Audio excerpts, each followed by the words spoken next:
What's going on, YouTube? We have made it to the end because today I have my safety rankings for the 2021 NFL Draft. We have our final mock of the NFL year coming out starting tomorrow. So that'll be exciting. If you want to stay tuned for that, don't forget to subscribe and hit the notification bell. Without further ado, let's get into it. Starting with number one, maybe one that people are not going to agree with, but I have Jevon Holland. A lot of people have Trevon Moehrig here. A lot of people have Richie Grant here. Jevon Holland is just way too talented for me to put below number one. Physicality he's definitely not. He's not the most physical guy in the world. But as an absolute ball hawk player, and that's why I compare him to Eddie Jackson here, he's the best one of the best in college football. Yeah, definitely the best in this draft class, in my opinion. He has the ability to be a top 5 safety. However, the safety group is probably the weakest position in this year's draft class. So I do see him at worst being a backup safety. He's not a safe pick by any means, but if there is a best safety in this class, it's got to be Jevon Holland. He is just an amazing player. I think if he would have played this year, he would be a first rounder. Right now, I think he's going in the second round, but he has a lot of upside. I really like Jevon Holland. Then number two, we have a lot of people's number one in Trevon Moehrig. A lot really reminds me of Kenny Vaccaro a lot because as a pass coverage guy, he's second only to Jevon Holland. And keep in mind, Jevon Holland is elite at pass coverage. Trevon Moehrig is also an amazing pass coverage safety, but he's not as good in my opinion. But the thing that Trevon Moehrig definitely does lack is he is pretty horrible at defending the run. Misses a lot of tackles, a lot more than you would like for a quote first round safety.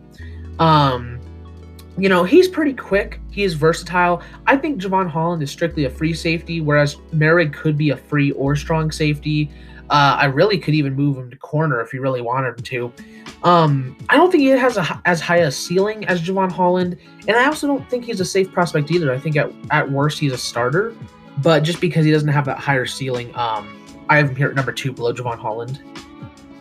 And then moving on to number three, we have Jamar Johnson.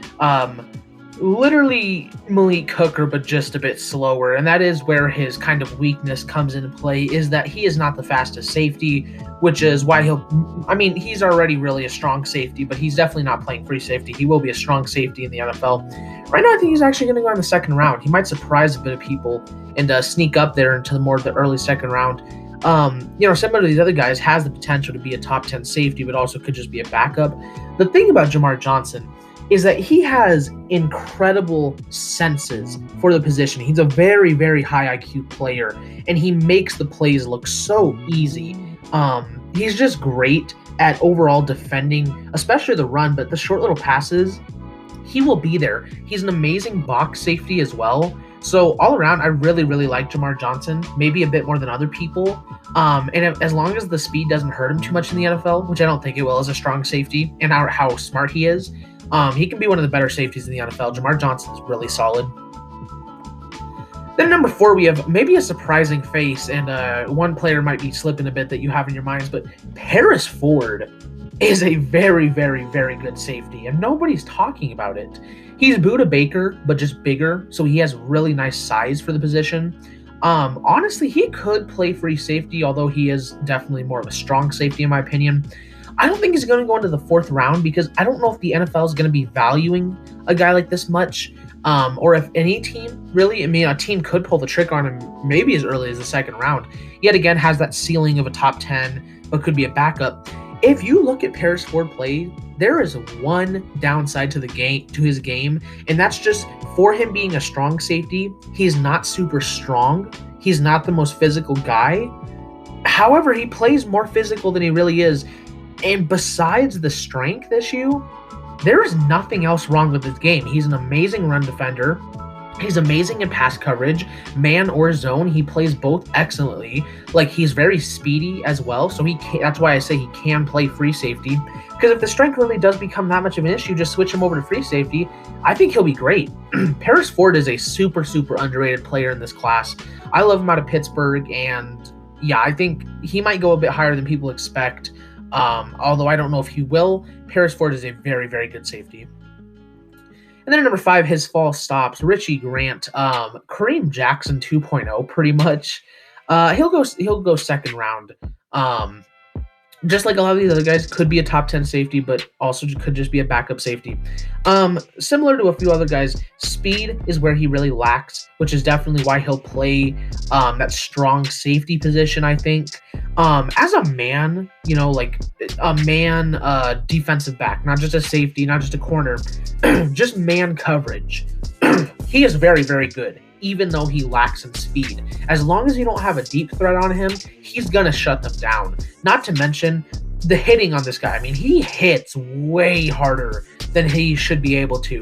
As a smaller guy, and, he's smaller and not fast, unfortunately, but as a smaller guy, he hits, like, really hard. He's one of those guys where he's just exciting to watch play. Richie Grant overall is a really, really solid safety. I have him at number 5 because I think he is a bit overhyped. He's been in that second round conversation since his pro day because that's when he was on the one-on-one drills, and that's what he excels at. Sadly, as a zone defensive back, he's not nearly as good, which is why I have him here at number 5. But Richie Grant is still a very solid safety. Then at 6, I was going back and forth a lot on who would be my number 5 and 6. It was Richie Grant and Caden Stearns, and I couldn't decide. But overall, I went with Richie Grant over Stearns. However, Caden Stearns, to me, is Jordan Poyer if Jordan Poyer sucked at tackling. He's a very, very aggressive player. Sometimes a little too aggressive, and that's why his tackling is definitely not on par. There are a lot of just bad tackles, or rather not tackles, because there are a lot of times where he just simply doesn't make the tackle, which is a big concern going in the NFL. If he didn't have the tackling issue, he'd be a top 3 safety and maybe a first rounder, but the tackling is a real concern. But, it's almost a good problem in a way because he's just overly aggressive. If you can just get him to turn down his aggression a bit, which I think is a bit easier than getting someone to turn up their aggression, he could be an amazing safety in the NFL. I think out of the 5 before him, he's the worst out of those 6, just because, the tackling is a real issue. But if you fix that aggression in him, he could be a top-tier safety. Other than that, great zone coverage, okay man coverage, he can improve at that as well. But Caden Stearns is still a very, very solid safety. Then at number 7, we have Talanoa Hufanga. Keanu Neal much.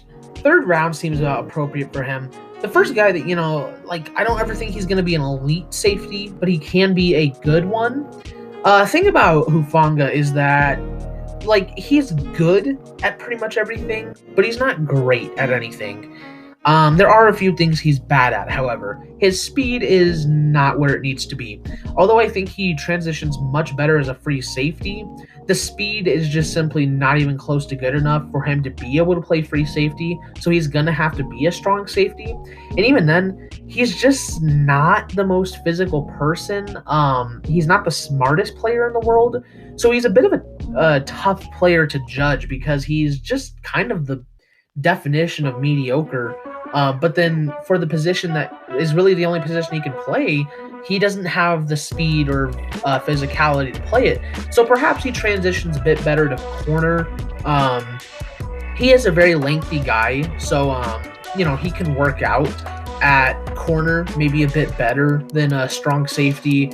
Because typically you don't see a lot of tall, strong, at least not 6'4" strong safeties.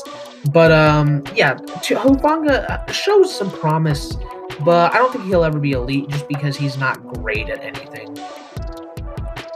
Then at 8 we have Andre Cisco, who, super, super boomer bust. One of the more boomer bust players in this draft that people don't really know a lot. I've had the Buffalo brothers on here now. Jordan Poyer earlier, now Micah Hyde here. I mean, Andre Cisco, the thing about him is that he's played really, really well at times. There isn't a lot to dislike about his game. He's just super, super raw. The cool thing is, with that rawness to his game, he has huge upside. Because sort of like Joseph Asai, He has shown not much, but the little bit he's shown is really, really nice. However, he is a pretty boom or bust player. So I have him down here number 8. I can totally understand when people have him higher or lower. I think 8 just seems appropriate for what this safety class is. But Andre Cisco, given the right time and the right system, could be one of the best safeties in the league, or could be out of it pretty quickly. Then we have number 9, we have our Darius Washington, and this is it's tough for me to put him down here at 9 because I know a lot of people really love this guy, and I love him too. But I think a lot of his production at TCU, and although it wasn't the best production, did come off the fact that he had Trevon Moehrig across from him. I definitely say he's the weaker of the two. So oftentimes when that's the case, you're just going to get, some more easy production at times. But he also gets picked on because he is the number 2. And you definitely saw that a lot because he struggles with his size. And safety is kind of one of those positions where size doesn't necessarily determine your physicality. However, Washington does let that determine his physicality because he's not a physical guy. He struggles making the tackles simply just because his size is not there. He plays like a strong safety, but I think translates better to free safety. He's got nice speed. Reminds me a lot of Antoine Winfield Jr. He's a versatile player as well because, like I said, he plays like a free safety, but, if the physicality eventually gets there, it can be strong safety. I mean, he might project a corner better than anything, honestly. So he's very versatile. And like I called Jevon Holland earlier, he is a ball hawk, though. He's going to be back there. He'll pick you off if he gets the opportunity. I think 4th round seems right for him just because, the size and physicality might hold him back a bit.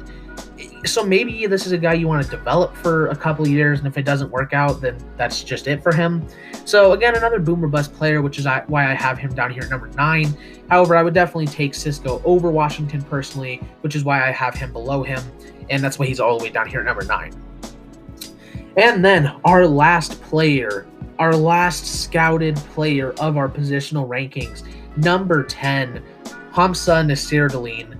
Jaron Curse is just a copy-paste of Hamza Nasirudeen, or rather the other way around.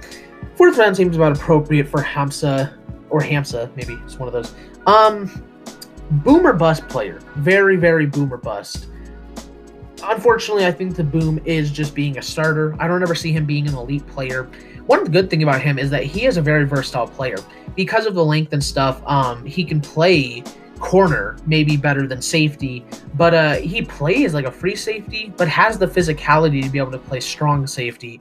Now, the speed is definitely not there, which is why I don't think he's ever going to be a free safety. But as the length, if he can get down just the IQ, because he's not the smartest player, he could be a great strong safety, and maybe be a healthy Jaron Curse. Otherwise, I mean, there's not a whole lot more to like about this guy. That kind of shows you how weak this safety class is that, a top 10 player is someone I wouldn't really ever have on my top 10 normally. A lot of people like this guy, and I'm not quite sure why, honestly. I think the length he plays at really, really brings down his speed, which is unfortunate. I mean, there are certain times where I can at least see why people like a guy so much. I just don't see that with Hamza. He's versatile, maybe transitions to a decent corner. Otherwise, I don't really see much from him. But, ladies and gentlemen, that is my safety rankings and my positional rankings for the 2021 NFL Draft. Like I said, we have our final mock draft of the year coming up in the next few days, so stay tuned for that. If you like the video, leave a like, comment, and subscribe, and hit the notification bell so you never miss an upload. I'm hyped for the draft. Are you? Let me know down below. Thank you guys so much for watching, and I will see all you guys in the next video. Bye-bye.